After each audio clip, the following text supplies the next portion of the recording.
saan si Helen. Malay natin. Kulit. Mami. Okay. Either way, kayo magbe-benefit sa sinasabi niya. If she's telling the truth, di panalo. Mahahanap na natin ang bata. If not, magmumukha kang tanga sa mga mata ng viewers. Alam mo naman ang mga Pinoy, mahal na mahal nila ang mga underdogs. Paano kung magbabayad yan? Yan ang problema natin. Dahil wala sa kontrata ng show ang magbabayad sa mga taong walang involvement sa production. Ako ang sasagot. Magsiset up na ako. Sige. Okay. Excuse me, Nicole? Ma, may pera ka. Okay, wala. Mangungutang. Kanino ka naman mangungutang? Sa mga kaibigan, alam naman nila na babalik din yung pinautang nila. Ay, hindi pa nga tayo tapos bayaran ng mga utang natin noon. Ngayon, mangungutang na naman tayo. Investment yun, Gwyneth.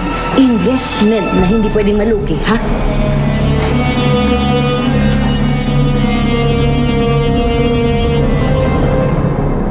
Panood tayo. Ito, ice sprayer. Ginagawa nyo, ha? Sali ako dyan. Pera. Dali, ginuugat.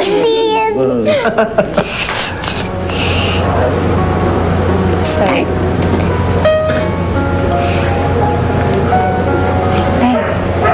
Ang Chang Rabi po. Maghahanap daw ng trabaho, Aba, mukhang tuloy-tuloy na pagbabago niya. Sana nga. Ano ba yung nangyari kagabi? Okay naman po. Nakausap ni Nino ang lola niya.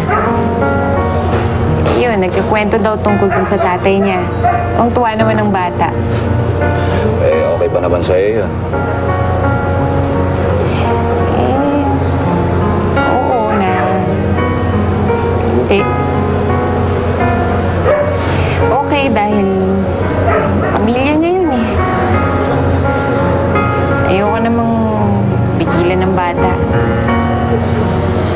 Ayoko siyang pigilan maging masaya. Ayoko siyang pigilan makasama ang pamilya niya.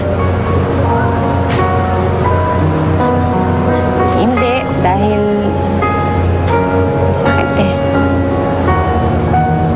Kahit konti merong kurot ng selos. Kung ano man ang meron sila, alam ko naman na hindi ko maibibigay yun eh.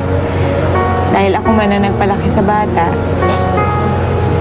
kahit kailan hindi ko siya magiging kadugo. Wala mo pa rin bang sabihin sa kanya kung anong totoo?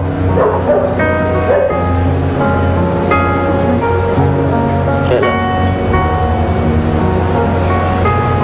Maghahanap ako ng tamang tiyempo, pero sasabihin ko po dahil Kapag handa ka na, tsaka mo na sabihin sa kanya. Hindi mo naman pwedeng pilitin ang sarili mo kapag hindi ka pa handa.